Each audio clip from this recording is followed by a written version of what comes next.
Assalamualaikum warahmatullahi wabarakatuh. Selamat pagi dan salam bahagia untuk kita semua.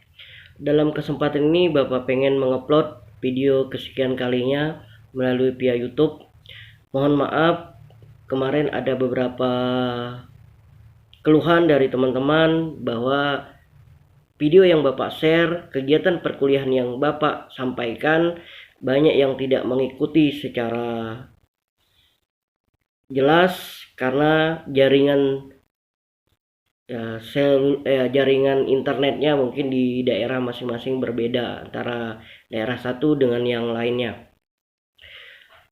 Tapi tidak masalah, jangan jadikan problem. Ya, kenapa Bapak menggunakan via YouTube, via video, sehingga ketika teman-teman dalam keadaan sinyal yang baik, dalam keadaan jaringan yang baik, teman-teman bisa mengaksesnya. Kalaupun saat ini belum bisa mengakses, tidak masalah. Tapi mungkin di lain kesempatan teman-teman bisa mengakses. Yang kedua, video yang Bapak sampaikan hanya sebagai penegasan dari inti materi setiap sub pokok bahasan, di mana sebenarnya materi itu telah kalian dapat melalui tugas kelompok masing-masing. Oleh karena itu, kemarin pada awal pertemuan Bapak meminta semuanya punya file dari masing-masing kelompok yang dapat di-download setelah di-upload masing-masing kelompok. Makanya yang mohon maaf ya, mungkin pada saat Bapak share video ini, video kemarin, pada saat kita melakukan aplikasi Zoom juga ada yang keterbatasan jaringan, itu tidak masalah. Kita hanya sebagai penekanan. Yang jelas Google Form ya terkait dengan absensi kemarin mohon saja diisi ketika teman-teman dalam kondisi jaringan yang baik. Dalam kesempatan ini ya Bapak pengen menyampaikan, mudah-mudahan teman-teman juga dalam keadaan sehat, dalam keadaan kondusif ya, dalam keadaan baik dia berada di rumah, baik berada di kampung halaman ataupun dimanapun Anda berada. Memang pada saat ini tentunya teman-teman menghadapi dua hal yang memang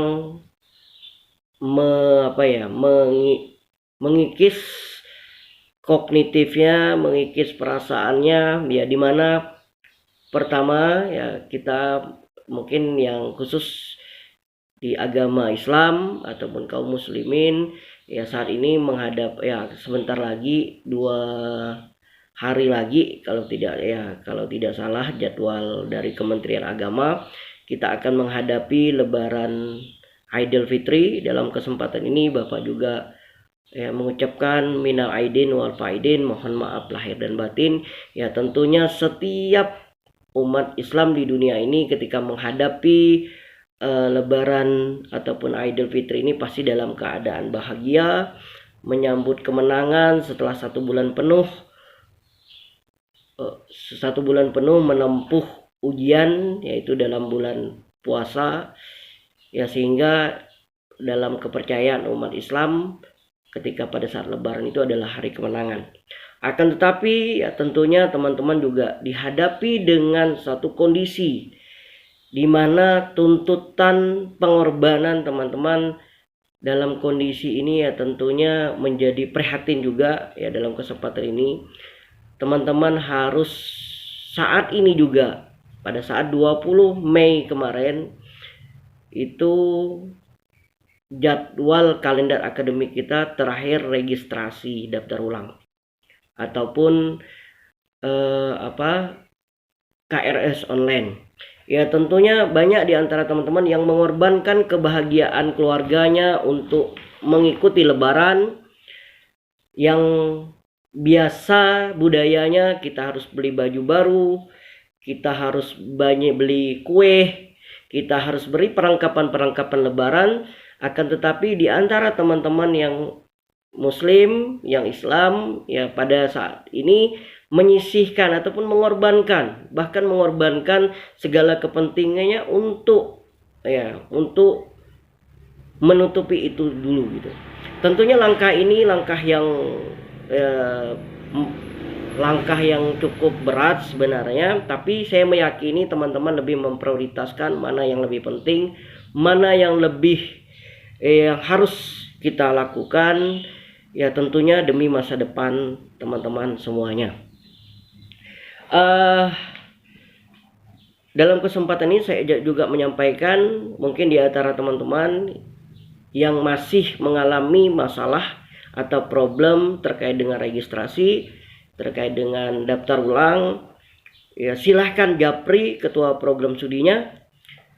Mungkin ada alternatif pilihan, alternatif jalan keluar yang mesti teman-teman lakukan.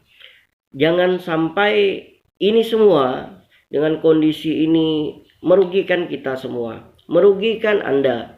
Ya, Bapak yakin semuanya pengen, ya, tidak mau kuliahnya terhambat, kuliahnya tidak selesai gara-gara situasi ini. Semua kita mengalami, ya, masa sulit dan pelik pada saat ini, di mana seluruh sektor diserang oleh yang dinamanya COVID-19 ini. Tapi tidak mengurangi hikmat kita, khususnya dalam menjajaki kehidupan ini. Ya tentunya kita mesti melakukan strategi-strategi agar paling tidak menyesuaikan sebelum ya masalah-masalah yang pelik ini ya dapat kita lewati dan hilang di muka bumi ini, khususnya yang ada di Indonesia. Dalam kesempatan ini juga tentunya sekian kalinya Bapak pengen menjelaskan paling tidak sedikit, ya, dari video ini Bapak menggubris tentang pokok bahasan di kelompok 5. Sebenarnya teman-teman sudah punya materinya. Kalau ada yang proses, Pak saya jaringan, Pak saya nggak bisa, saya sudah survei kemarin waktu Zoom, jumlah kita itu 30, ya Bapak guna aplikasi Zoom, jumlah kita sekian 30-an, ya 30-an.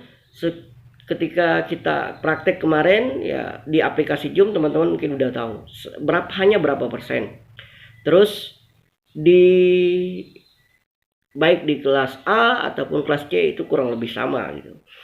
Tidak sampai, ya bahkan tidak sampai kalau tidak sampai 50%. Nah, ini tentunya makanya Bapak memilih jaringan ini ataupun aplikasi ini atau video ini, ya tentunya sehingga teman-teman yang mungkin tidak dapat jaringan bisa pada saat jaringan nanti pas ada, ya bisa digunakan. Jadi jangan khawatir, Bapak nanti akan betul-betul hikmat dalam melakukan penilaian, dalam melakukan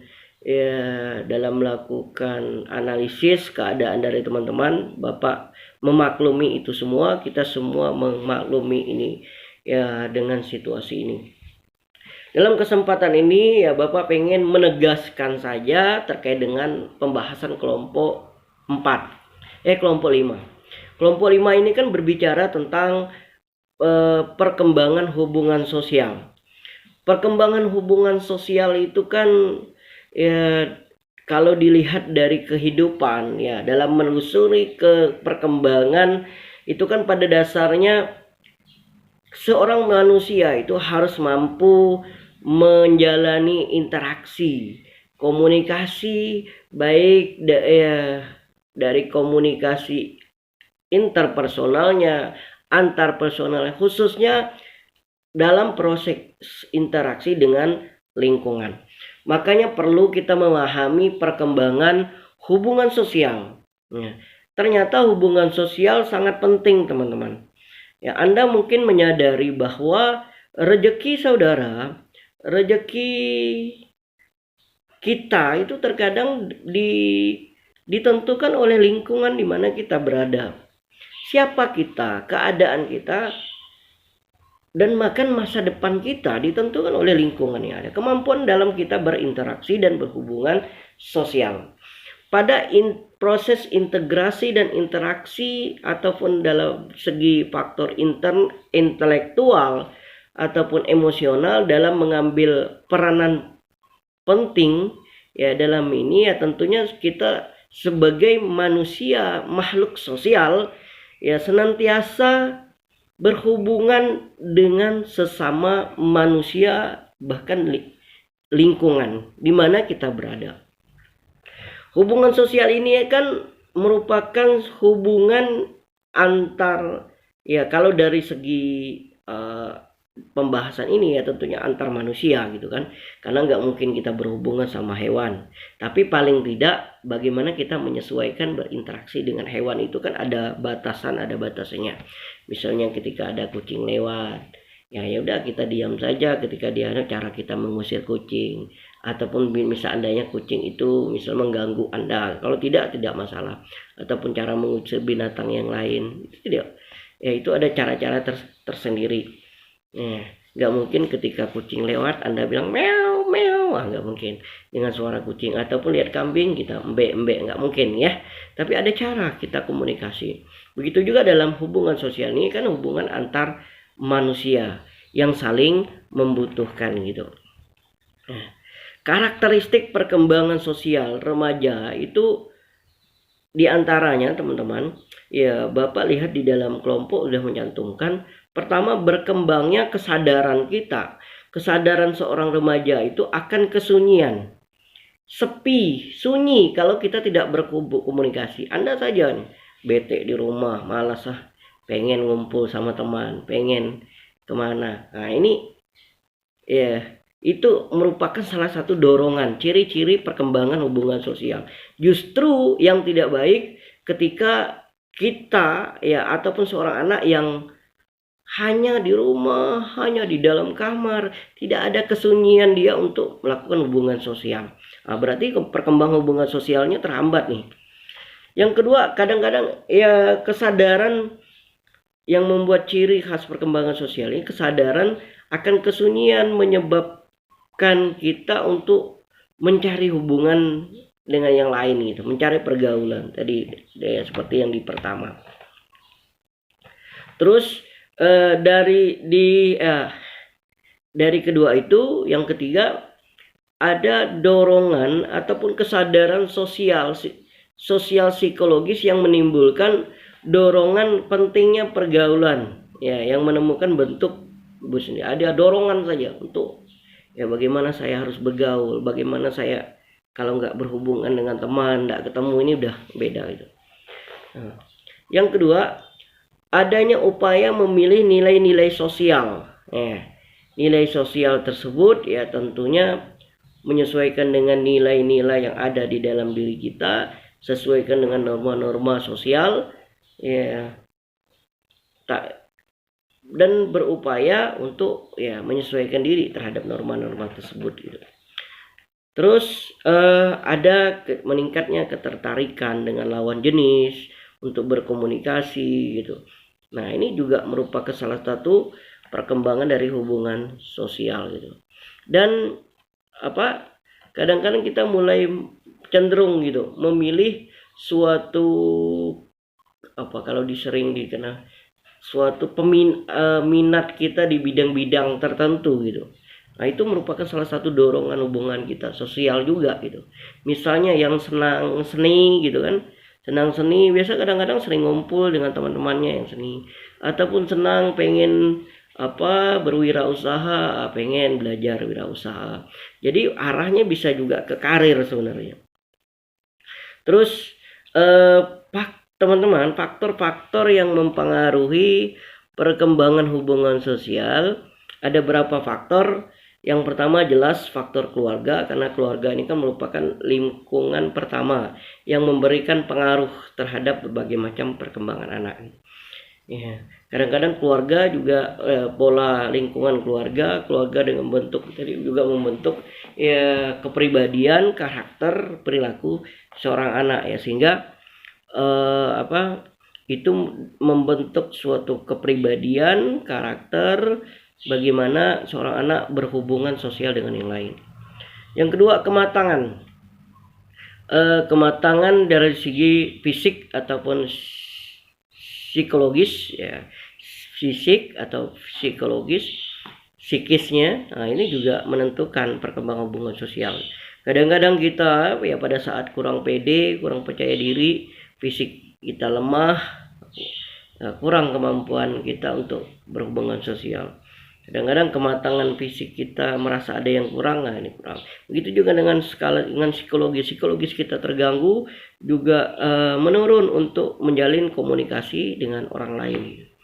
Terus pendidikan, ya pendidikan kadang-kadang mengantarkan kita untuk terus berhubungan sosial, makanya kita diharapkan anak-anak kita untuk sekolah di jenjang TK, SD, SMP atau SMA, bahkan sampai pendidikan tinggi.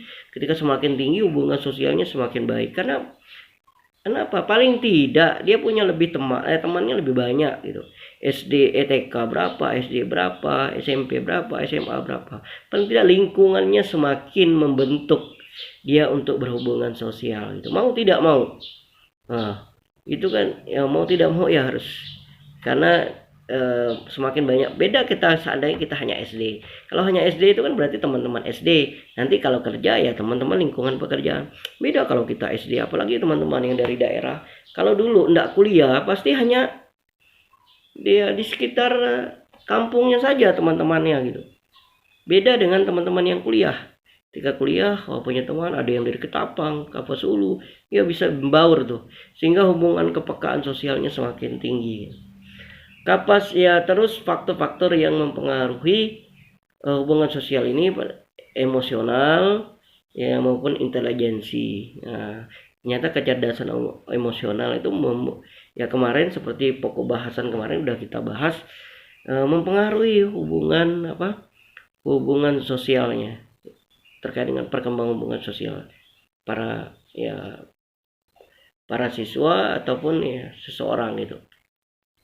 Tentunya ya perkembangan hubungan sosial ini sangat mempengaruhi terhadap perkembangan tingkah laku seorang anak. Ya jelas semakin hubungan sosial baik ya tentunya tingkah lakunya semakin aktivitas kreativitasnya juga semakin tinggi gitu, sehingga dia bisa cari jaringan, ya lebih banyak teman, lebih banyak relasi, ya bahkan mengantarkan kepada dia pada rejeki yang dapat bermanfaat menjadi atau menjajakan karirnya gitu. Karena semakin banyak teman makin luas rejeki kita gitu. Apalagi ya dengan terkait dengan silaturahmi itu, ini sebenarnya sama. Ya identik silaturahim itu kan identik dengan menjaga, salah satu aspek juga menjaga hubungan sosial ya di antara kita gitu. Mungkin itu yang perlu saya sampaikan dalam kesempatan ini, video yang sangat singkat ini. Yang jelas untuk meningkatkan hubungan sosial itu ya kita perhatikan lingkungan keluarganya, pendidikannya, ya tadi sosioekonomi, psikologis, ya dari segi emosional dan lingkungan selain gitu. Peran kita sebagai pendidik ya tentunya kapasitas kita di lingkungan sekolah, apa yang mesti kita perbuat, apa yang mesti kita lakukan untuk memfasilitasi perkembangan hubungan sosial para siswa kita. Mungkin sekian, sekali lagi Bapak mohon maaf ya dalam kesempatan ini kalau ada hal-hal yang kurang berkenan, ada hal-hal yang ya menjadi tabu di pikiran kalian, di perasaan kalian, mumpun masih bulan suci Ramadan ataupun sebentar lagi menghadap Idul Fitri, Bapak mengucapkan minal aidin wa faidin, mohon maaf lahir dan batin. Sekian, selamat beraktivitas di kampung halaman masing-masing. Salam sama keluarganya, tetap semangat, tetap optimis. Bapak akhiri, wabillahi taufiq wa hidayah. Wassalamualaikum warahmatullahi wabarakatuh.